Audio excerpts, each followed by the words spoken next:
All right, we're starting on video number 2, and I'm going to activate this, and you're going to see the contactor. Actually, I'm going to see if I could do it right here in front of you. You're going to see the electromagnet pull in the contactor. On a car, this would be like your relay, but actually these are more like relays or mini contactors. They're low power, low voltage, just like these. These are more like what you see on cars right there. You guys are used to seeing little relays like this. When you get into high voltage, high current, we call them contactors. Same shit, no big deal. You're gonna see these two little black buttons pull in, and you're gonna hear the difference in the compressor. Now listen for the difference. Go there, go cooling. There it goes. The compressor's running. Do you hear the difference, how quiet it is? There's the fan. Now the fan looks like it's going backwards and slow, but that's because of the shutter speed. But that's it. There's nothing more complicated in automotive than this. I mean, check this out. You got little relays, bigger, slightly bigger relays. You got a contactor, which is basically a higher current, same thing. Okay, guys?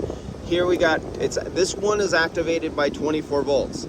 So you have this wire right here, this wire right here, goes around a field coil that has an iron core and copper wires around it, and it makes a magnet, and it pulls in the contactors, so the two contactors can take the high voltage from here and jump it across a metal bar. It hits over here and it lets it go to the motor. That's all. It's really, really simple. 3-phase high voltage, it doesn't matter. 208, 240, 460, 500 or 600 volts, no big difference. It all works the same. One just shocks you, the other kills you, no big deal. Low voltage wires, like a car, just like you would have your low voltage going to sensors.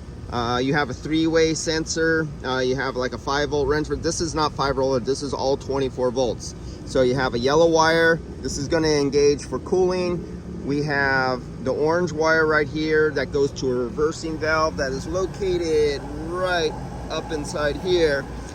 And all that does is energize an electromagnet, just like a clutch on a car comes in, and you energize the electromagnet of the clutch, and the clutch kicks in. It hits the spinning pulley from the engine on the belt, and it makes the innards of the compressor. So all this does, it moves like a piston, what has slots in it, and it makes the flow of refrigerant go down a third tube in reverse. So it basically turns your indoor evaporator into a condenser. You could think of it like that. It gets really hot inside, and the outdoor coil gets cold, and it starts dripping and gets condensating. That's a heat pump. That's all. It is not complicated, guys. The only reason we have a capacitor is because the motor on the fan is a single-phase motor, and you need a capacitor. Not complicated, not wire. If you remember old distributors, you had a little capacitor in there. They called it a condenser, was the old school term for it. It was just a capacitor. Not rocket science. Oh, here we go. This one we could see the flow. Check it out. Right there, you see the flow. So let's see, I'm gonna bring up my tools, and there'll be a third video, and I'll hook up my remote sensors and my temperature clamps, and we'll see what the superheat and the subcooling on this. This is a TXV valve system, so it uses subcooling, what I talked about in the video yesterday that I wish all cars could do and manufacturers to do, those goddamn lame ass SOBs.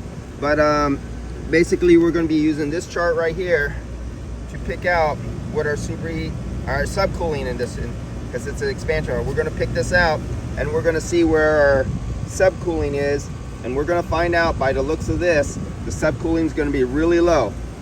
All right, I'll be back in video number 3.